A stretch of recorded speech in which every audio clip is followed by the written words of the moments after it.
Assalamualaikum warahmatullahi wabarakatuh. Perkenalkan, nama saya Rahma Aziz dari kelas TI 20A dengan nomor NIM 20051204025. Di sini saya akan menjelaskan mengenai komponen penyusun jaringan. Komponen dasar jaringan LAN. Komponen dasar jaringan LAN ada 3, software, hardware, dan alat jaringan. Untuk software sendiri ada sistem operasi dan driver. Sistem operasi ini bisa bermacam-macam seperti Windows, Linux, Unix, macOS, Android, iOS, dan lain-lain. Untuk hardware ada server dan workstation. Untuk alat jaringan ada NIC, switch, router, modem, access point, kabel UTP, fiber optik, dan lain-lain. Kemudian yang lainnya ada USB dongle, wireless card, wireless router, USB wireless, USB LAN, MiFi. Lalu ada juga switch hub, router, kabel UTP, kabel STP, kabel fiber optik, dan konektor RJ45. Selanjutnya ada hub, switch, dan router. Berikut adalah gambaran dari hub, switch, dan router.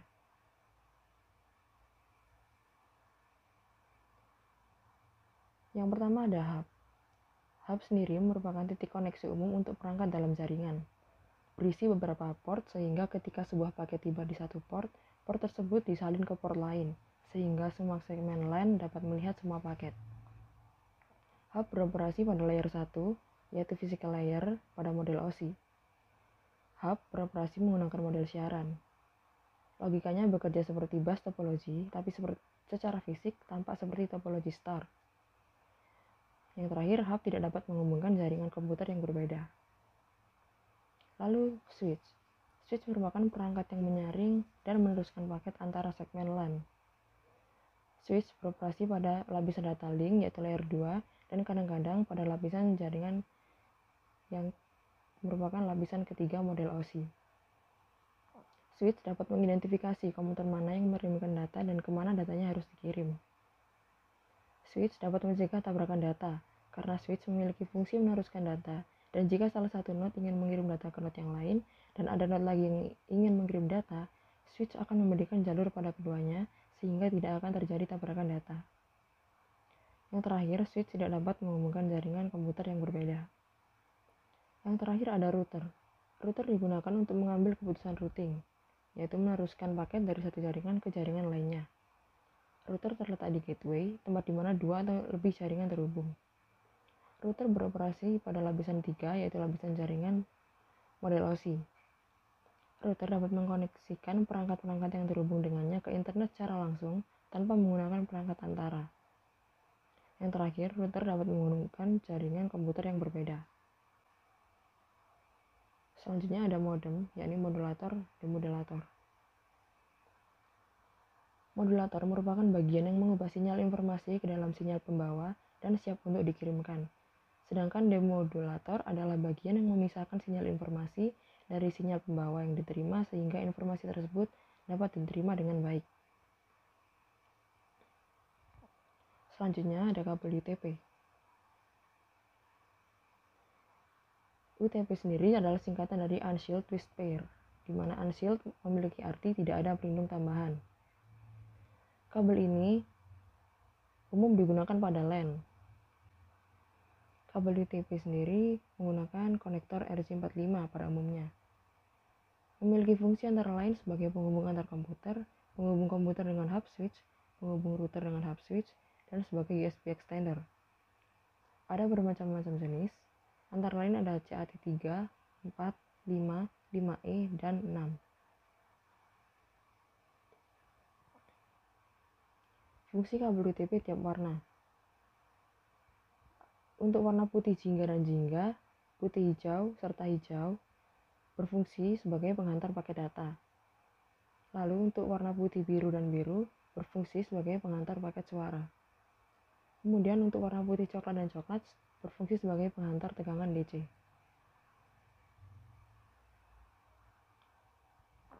Berikut ini adalah kabel UTP. Berikut merupakan cara pemasangan kabel UTP menggunakan kabel EIA TIA5688A. Yang pertama adalah untuk pemasangan tipe straight.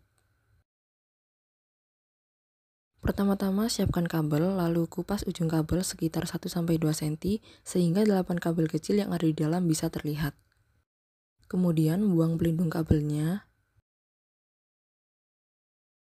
Setelah itu pisahkan lalu luruskan agar mempermudah pemasangan.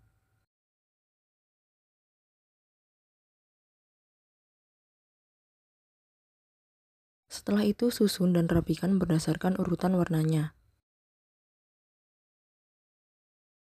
Urutan warnanya yaitu hijau putih, hijau, orange putih, biru, biru putih, orange, coklat putih, dan coklat.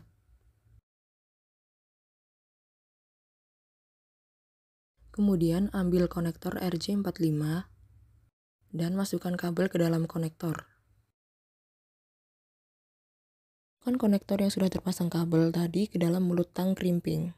Setelah itu jepit konektor tadi dengan tang crimping hingga seluruh pin menancap pada kabel.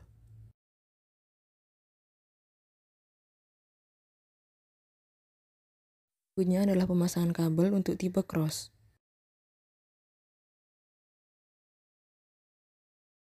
Pemasangan kabel UTP tipe cross caranya hampir sama dengan memasang kabel UTP tipe straight. Perbedaannya adalah hanya pada urutan warna kabel pada ujung kabel yang kedua. Pada simulasi sebelumnya kita ibaratkan sebagai ujung kabel pertama, dan sekarang kita akan membuat untuk ujung kabel kedua.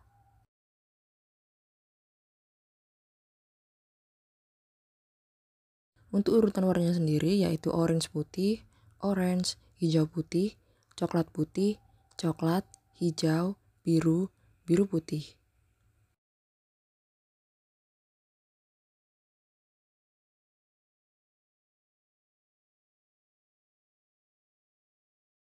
Lalu untuk proses selanjutnya sama seperti saat pemasangan tipe straight.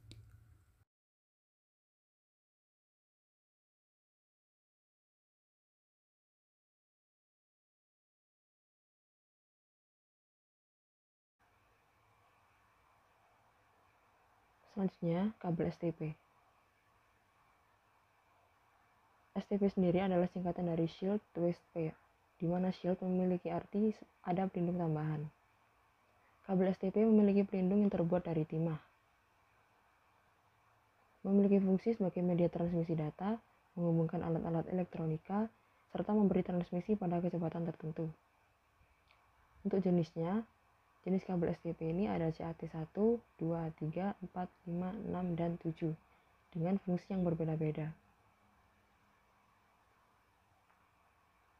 Standar warna kabel. Untuk tipe 568A dimulai dari warna putih hijau, hijau, putih orange, biru, putih biru, orange, putih coklat, dan coklat. Sedangkan untuk tipe 568B dimulai dari warna putih orange, orange, putih hijau, biru, hijau, putih coklat, dan coklat. Dua tipe susunan kabel twist pair. Ada straight dan ada crossover. Untuk kabel straight sendiri, antara ujung kabel yang satu dengan ujung kabel yang lainnya memiliki urutan warna yang sama. Bisa dilihat dari gambar di bawah ini. Sedangkan untuk crossover, antara ujung yang satu dengan ujung yang lainnya urutan warnanya berbeda. Straight dan crossover kabel. Straight dan crossover kabel. Untuk kabel straight, berfungsi menyambungkan komputer hub atau switch. Menggunakan standar yang sama pada ujung kabelnya, yakni EIA TIA 568A atau EIA TIA 568B pada kedua ujung kabel. Lalu urutan warna pada kedua ujung kabel sama. Kemudian untuk tipe crossover, berfungsi menghubungkan dua buah komputer atau menghubungkan dua buah hub switch dengan kabel UTP. Menggunakan tipe EIA TIA 568A pada salah satu ujung kabelnya dan EIA TIA 568B pada ujung kabel lainnya. Dan untuk urutan warna pada kedua ujung kabel berbeda.